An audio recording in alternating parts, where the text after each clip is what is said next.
Bom, boa tarde. Gostaria de agradecer aos membros da banca, o professor Rafael e a professora Bárbara também, por todo o apoio. Como foi citado, o título do meu trabalho, ele é Qualidade das Diretrizes Clínicas para Conjuntivite segundo o AGRI 2 e Proposta de Diretriz para o Cuidado Farmacêutico. A conjuntivite, ela representa um grupo de doenças ou transtornos autolimitados que levam à inflamação da conjuntiva e do globo ocular. Essa inflamação, ela geralmente é o diagnóstico mais frequente para indivíduos que reclamam de olhos vermelhos coçando e que apresentam a sensação de olhos pregados pela manhã. Além disso, frequentemente, apesar de tratar-se de um transtorno autolimitado e frequentemente benigno, a conjuntivite vem acompanhada de sintomas bastante incômodos e podem levar a encargos econômicos variáveis também. Por exemplo, custos com medicamentos e dias de trabalhos perdidos ou escola perdida. Para além, a conjuntivite pode ser classificada de acordo com a sua origem, sendo com a conjuntivite primária dividida em alérgica ou infecciosa bacteriana e infecciosa viral. Existem outras conjuntivites diversas que variam de outras origens, mas o escopo desse trabalho englobou a conjuntivite aguda alérgica, infecciosa bacteriana e infecciosa viral. Além da origem, a conjuntivite, ela também pode ser dividida de acordo com a duração e a sua gravidade clínica, em aguda, crônica ou recorrente. A conjuntivite aguda, ela é a forma mais frequentemente apresentada e ela pode ter um curso variável de 2 até 4 semanas. Por que da escolha da conjuntivite?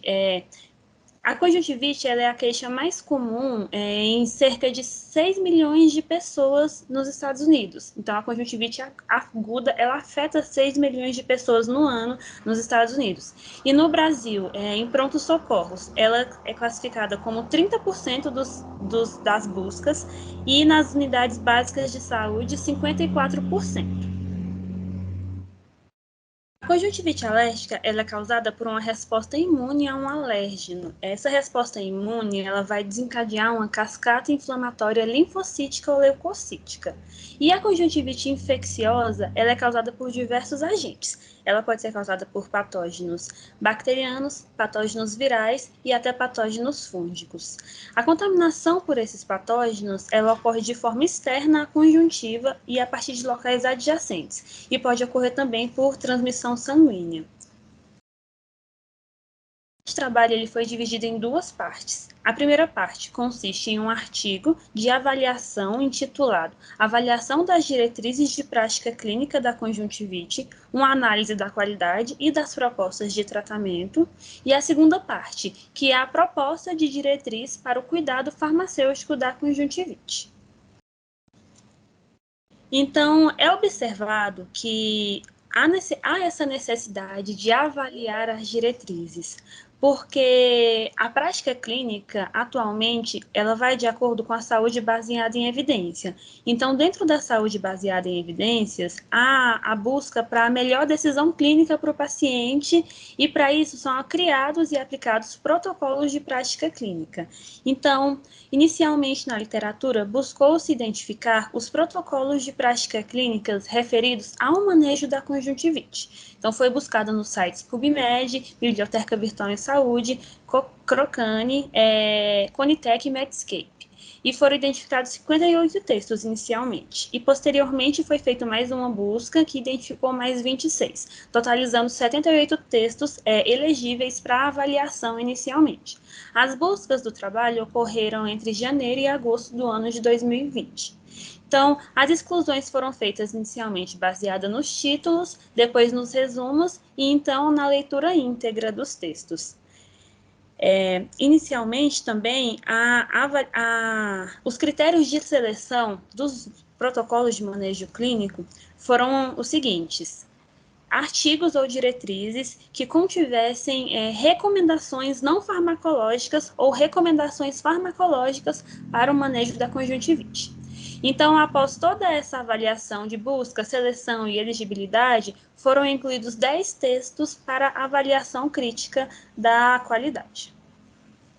A avaliação da qualidade, ela foi feita através do instrumento AGRI-2. Ele é um ótimo instrumento para a avaliação de diretrizes para o cuidado em saúde, pois ele pode ser aplicado a qualquer doença e também pode ser aplicado a qualquer etapa do cuidado da saúde daquela determinada doença. Ele avalia as diretrizes em 6 domínios: escopo e finalidade, envolvimento das partes interessadas, rigor do desenvolvimento, clareza da apresentação, aplicabilidade e independência editorial. Esses 6 domínios são subdivididos em 23 itens, e esses itens são avaliados por 4 avaliadores, de acordo com as instruções do instrumento. Então, foram escolhidos 4 avaliadores previamente treinados que já haviam tido contato com esse instrumento. Os avaliadores realizaram a avaliação dando notas de 1 a 7. Essas notas, 1 referia a discordo totalmente do item e 7 a concordo totalmente.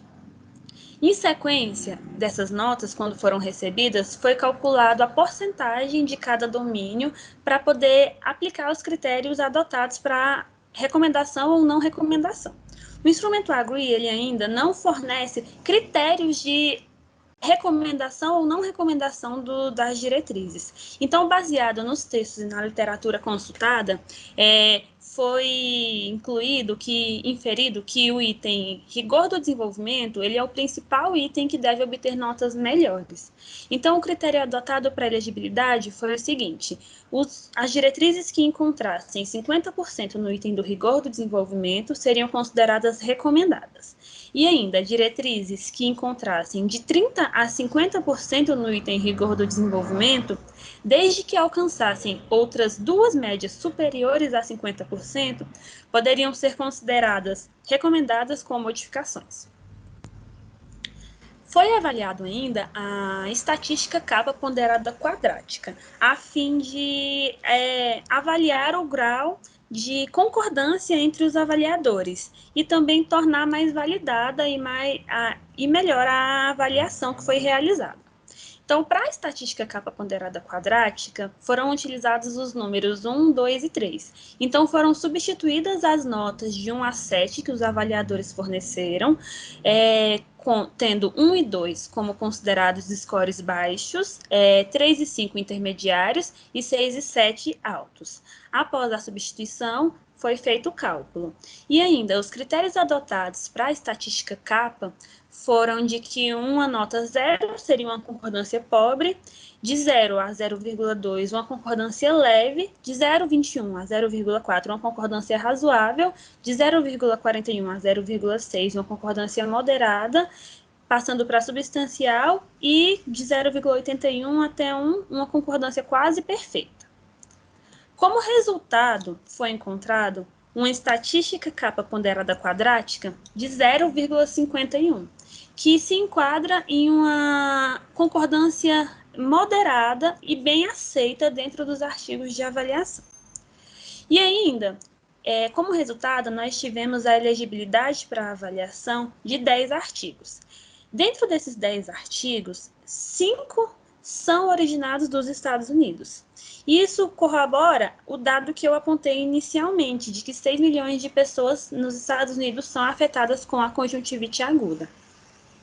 E ainda, dentre essas 10 diretrizes encontradas para avaliação, apenas a diretriz de prática clínica 1 do Brasil, a 3 e a 5 dos Estados Unidos, são referentes ao manejo e incluem os 3 tipos de conjuntivite abordados no escopo desse trabalho, que é a conjuntivite alérgica, a conjuntivite infecciosa bacteriana e a conjuntivite infecciosa viral. As outras diretrizes, quando falam sobre as 3, citam algum referencial teórico e abordam basicamente o manejo de um único tipo de conjuntivite.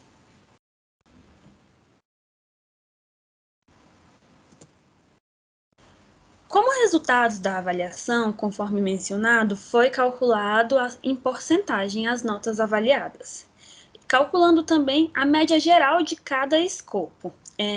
Foi obtido o resultado de 40% das diretrizes consideradas recomendadas. A diretriz de prática clínica 2 3, que refere-se a 2 à Espanha e a 3 aos Estados Unidos, a 5, que também é dos Estados Unidos, e a 10, que é do Reino Unido.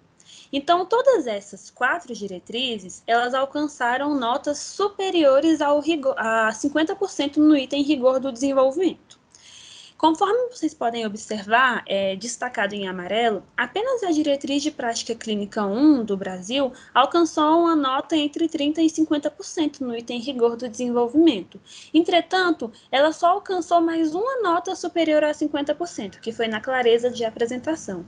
Então, apesar dela quase ter se enquadrado nos critérios, ela não foi considerada recomendada com modificações.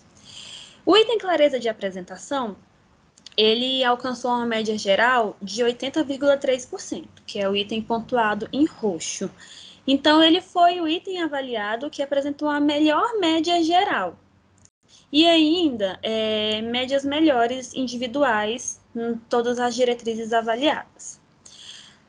A pior nota encontrada na avaliação foi a aplicabilidade, seguida pelo rigor do desenvolvimento, o que pode ser considerado um problema, já que o princípio da saúde baseada em evidência é reprodutibilidade e aplicabilidade dos protocolos encontrados. Então, a aplicabilidade obteve uma média geral de 18,8%, sendo um item muito baixo. Na clareza de apresentação foi a maior, a segunda maior foi a independência editorial, alcançando uma média geral de 70,6%, seguido pelo escopo e finalidade, que alcançou uma média geral de 50,3%. E ainda, seguindo para o envolvimento das partes interessadas, depois o rigor do desenvolvimento, com 40,8%, e findando na aplicabilidade, né, conforme mencionado. É importante pontuar que a diretriz de prática clínica 10 do Reino Unido, ela foi a melhor pontuada. Todos os itens da diretriz de prática clínica 10 pontuaram acima de 90%. Partindo para a parte 2 do trabalho, nós podemos ver que a conjuntivite alérgica, a conjuntivite bacteriana e a conjuntivite viral, elas têm sinais e sintomas que frequentemente se sobrepõem, dificultando um pouco a identificação delas no paciente. É importante pontuar também que todas elas podem se subdividir, tá bom? A conjuntivite alérgica, ela pode ser subdividida em ceratoconjuntivite atópica, conjuntivite alérgica sazonal e perene e conjuntivite primaveril. A conjuntivite bacteriana pode se subdividir em conjuntivite gonocóxica, conjuntivite bacteriana não gonocóxica e conjuntivite bacteriana por clamídia. E a conjuntivite viral em conjuntivite viral adenoviral, herpética e por molusco contagioso. E ainda que essa identificação da subdivisão das conjuntivites não é possível ser realizada pelo farmacêutico, mas ela é possível, de forma geral, de ser manejada pelo farmacêutico. Os sintomas são muito comuns, então eles incluem fotofobia. É importante observar apenas se há indício de fotofobia na conjuntivite bacteriana, porque se houver, é necessário encaminhamento médico. Elas podem se manifestar unilateralmente ou bilateralmente. A secreção de muco deve ser observada, pois pode ser de líquido a pegajoso a muco purulento, dependendo do tipo apresentado. Vão apresentar quimose, que é um inchaço na conjuntiva. Na conjuntivite bacteriana vai ter o acréscimo do edema. Ardência ou sensação de corpo estranho é um fator que diferencia as conjuntivites infecciosas da alérgica. A alérgica não apresenta ardência ou sensação de corpo estranho, enquanto as conjuntivites infecciosas apresentam. Prurido, lacrimejamento são sintomas que vão ser apresentados nos 3 tipos de conjuntivite. E ainda outro fator variável vai ser o curso da doença, pois, conforme eu mencionei, trata-se de um transtorno autolimitado e frequentemente benigno, né? A conjuntivite alérgica vai ter um curso variável. Ele vai depender principalmente da cessação da exposição do indivíduo ao alérgeno. E a conjuntivite bacteriana tem um curso de 5 a 10 dias e a viral um curso mais longo, podendo levar de 2 a 4 semanas. Foi proposto também, através da técnica indico, uma anamnese farmacêutica. Então, a anamnese farmacêutica começa com a identificação do paciente, né? Nome, idade, sexo, partindo para a natureza dos sintomas. Então, conforme mencionado os sintomas, o primeiro que deve ser questionado é se há a sensação de olhos pregados pela manhã, pois é a queixa mais comum de todos os pacientes que desenvolvem a conjuntivite. Se há presença de coceira, vermelhidão e se há inchaço na conjuntiva. Qual é o tipo de secreção presente? Então, isso já é um fator que pode diferenciar. Qual é o modo de apresentação da conjuntivite? Se ele é unilateral ou bilateral? Também deve ser questionada a duração, desde quando o paciente apresenta aqueles sintomas, se ele já apresentou outros episódios de conjuntivite e se ele observou a evolução dos sintomas de um olho para o outro, de acordo com os dias. Uma pequena particularidade é que a conjuntivite alérgica ela se manifesta simultaneamente, né, de forma bilateral. E como as conjuntivites infecciosas bacteriana e viral podem começar unilateralmente, então o segundo olho costuma ser envolvido no prazo de 24 horas a 2 dias, a 48 horas. O início de tratamento, né? Se ele já utilizou algum medicamento tópico ou sistêmico para alergia e por quanto tempo ele utilizou. Deve-se avaliar, inclusive, se ele faz uso de algum medicamento, porque aí pode ser uma condição sistêmica secundária, né? Não trata-se de uma conjuntivite primária. Assim como se ele apresenta alguma comorbidade, se ele apresenta alergia, asma ou eczema, ou também o sistema imunológico comprometido, ou se ele possui alguma doença sistêmica atual ou anterior. Essas perguntas vão avaliar a possibilidade de uma conjuntivite apresentada de forma secundária a alguma doença. E não é o foco deste protocolo. Nesse protocolo, o foco é o manejo da conjuntivite primária. Outras situações especiais devem ser abordadas com o paciente. Se há a presença de uma doença sexualmente transmissível ou uma possível exposição recente a um indivíduo infectado, pois pode se tratar de uma conjuntivite bacteriana. Se o paciente possui o hábito de fumar, se realizou alguma viagem recente, pois esses fatores eles podem aumentar a exposição a alérgenos dentro da conjuntivite alérgica, pois climas frequentemente mais ventosos e secos carregam uma maior quantidade de alérgenos no ar. Investigar se o paciente utiliza lentes de contato para uma possível outro tipo de conjuntivite que não é abordado, conjuntivite decorrente do uso de lentes de contato, e se houve um trauma recente mecânico, químico ou ultravioleta que possa desencadear vermelhidão. Verificar se houve também cirurgia ocular prévia. As buscas para a construção do protocolo foram realizadas em bases de síntese de evidência, seguidos para diretrizes e protocolos, seguidos para revisões de meta-análise, indo para artigos de cuidado farmacêutico e outras fontes de medicamento.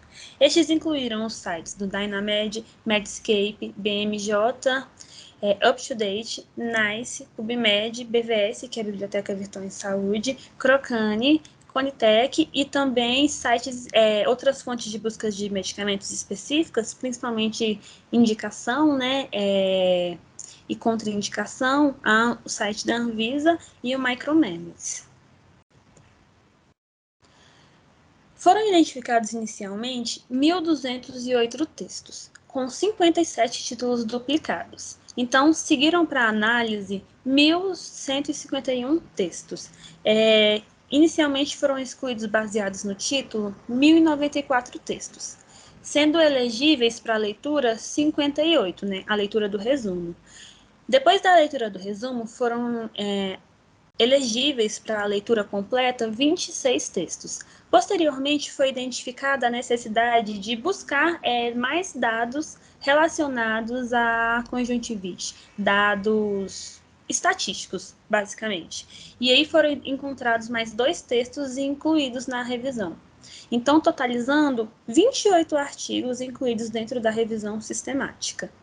Então, dentre esses, as exclusões baseadas na leitura, principalmente, foram referidos a artigos inacessíveis na íntegra, linguagens inacessíveis, artigos fora do escopo e artigos não originais. Dentro das recomendações de tratamento, foi encontrado consideravelmente, eles são bem homogêneos, todas as diretrizes encontradas. As não farmacológicas referem-se à primeira linha de tratamento. Então, pode ou não ser associado a medidas farmacológicas, o manejo sintomático da conjuntivite. Inicialmente, nós temos um nível de evidência alto e um grau de recomendação forte para prestar orientações sobre a natureza da conjuntivite e prevenir o contato do paciente com possíveis alérgenos. Então, é importante que dentro da conjuntivite alérgica, o farmacêutico recomende que o paciente identifique os possíveis alérgenos e retire o contato com eles. E também é muito importante, dentro das conjuntivites infecciosas, porque elas são de fácil contágio, fácil disseminação, e especialmente a conjuntivite viral. Então, é importante que o farmacêutico faça essa prestação das primeiras orientações sobre a natureza da conjuntivite. Manter medidas de higiene simples, tem um nível de evidência alto e um grau de recomendação forte, principalmente se for referido às conjuntivites infecciosas, porque medidas de higiene simples, como lavar mais as mãos, não compartilhar toalhas e lençóis, pode prevenir a disseminação. O uso de lágrimas artificiais possui um nível de evidência baixo, mas um grau de recomendação forte, assim como as compressas frias, né, que possuem um nível de evidência moderado e um grau de recomendação forte. Eles se referem principalmente a alívio do sintoma da coceira, então, por isso que eles têm um grau de recomendação forte. Interromper o uso de lentes de contato tem um nível grade de evidência baixo e uma recomendação fraca. Mas é uma medida que não é dispendiosa. Você pode indicar que o paciente, se ele tiver um óculos, ele retire as lentes de contato e use o óculos durante a apresentação da conjuntivite. Ainda, minimizar a fricção nos olhos tem um nível de evidência moderado e uma recomendação forte. O uso de óculos de sol, nível de evidência baixo e um grau de recomendação fraco. Ele refere-se principalmente para evitar a exposição a alérgenos presentes no ar, na conjuntivite alérgica, o uso de óculos de sol. A imunoterapia tem um nível de evidência alto e um grau de recomendação forte. E é a única terapia que, quando você para de fazer ela demonstra resultados benéficos por um longo tempo. Fitoterápicos não foram encontradas evidências suficientes para embasar a sua recomendação. Ele tem um nível de evidência muito baixo e uma recomendação fraca. Dentro da abordagem não farmacológica, ainda, nós temos duas opções de lágrimas artificiais disponíveis: a hipramoelose, 0,3% a 1%, e a carmelose sódica, 0,5%. Então, a indicação é utilizar 2 gotas nos olhos afetados a cada hora, se necessário. Conforme eu mencionei, o nível grade é baixa e uma recomendação forte. E aí, a terapia farmacológica encontrada de primeira linha, ela refere-se a antihistamínicos, sistêmicos, tópicos, descongestionantes tópicos também associados. E ainda a utilização de AINES. Dentro da indicação farmacêutica, que vai ser abordada nessa apresentação, foram abordados os MIPs, medicamentos isentos de prescrição. Então, não foi encontrado nenhuma recomendação de uso tópico de antihistamínico possível de ser recomendado pelo farmacêutico. Os antihistamínicos sistêmicos ainda são preferíveis em sua apresentação de segunda geração, devido aos efeitos colaterais menos efeitos colaterais associados. Loratadina é um nível de recomendação fraco e um nível de evidência moderado, 10 mg ou 1 mg por ml, um comprimido ou 10 ml uma vez ao dia. Desloratadina, 5 mg ou 0,5 mg, um comprimido ou 10 ml ao dia.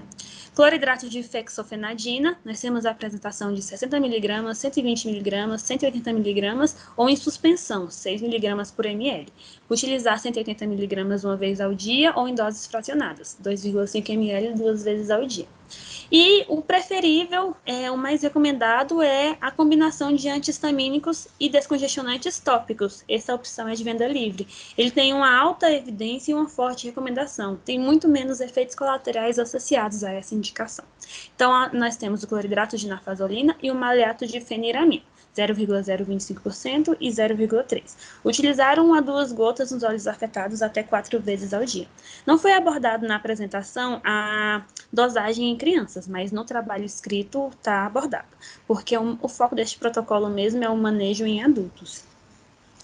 Como sinais de alerta, algumas alterações oculares, né, dor ou diminuição da acuidade visual, sinais de doenças oculares mais complexas, fotofobia significativa, resposta da pupila ausente ou lenta, mancha branca na córnea, pupila irregular, opacidade, dentro da anamnese ainda, se houver história de cirurgia ocular recente, relatos de doença alérgica grave, recorrência dos sintomas e na incerteza da identificação da conjuntivite. A avaliação se dá pela remissão dos sintomas. Então, é esperado que essa remissão dos sintomas ocorra entre 1 e 2 dias. E os pacientes devem retornar à farmácia para uma avaliação em 2 a 3 semanas. Para a remissão do controle, né, para a avaliação da remissão. Se houver uma piora significativa, os pacientes devem retornar à farmácia para que o encaminhamento ao oftalmologista seja feito. E também, se não houver uma resposta esperada, em até 1 semana. Foi avaliado também o preço médio das opções recomendadas e a disponibilidade no SUS. É disponível no SUS uma opção de lágrima artificial, a hipromelose, com custo médio de R$ 76,19, e também a loratadina, que é um anti-histamínico sistêmico. O custo varia de R$ 11,00 até R$ 76,19 para o manejo da conjuntivite. Mas nós temos a opção do cloridrato de narfazolina, maleato de feniramina, que é a opção mais viável e com um custo muito bom, muito em conta, acessível.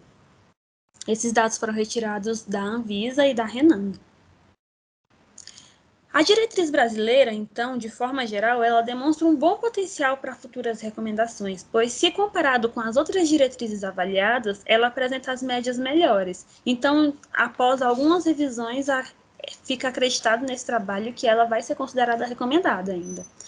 Nenhuma das diretrizes avaliadas ela vai abordar o cuidado ou assistência farmacêutica para a conjuntivite. E por isso que foi feita essa proposta. A conjuntivite ela é frequentemente procurada em farmácias ou drogarias, pois as pessoas procuram primeiro aquele local para medicamentos de venda livres, para depois pensarem em hospitais. Então, um manejo clínico dentro das farmácias adequados pode diminuir a frequência de indivíduos que procurem pronto-socorros, por exemplo.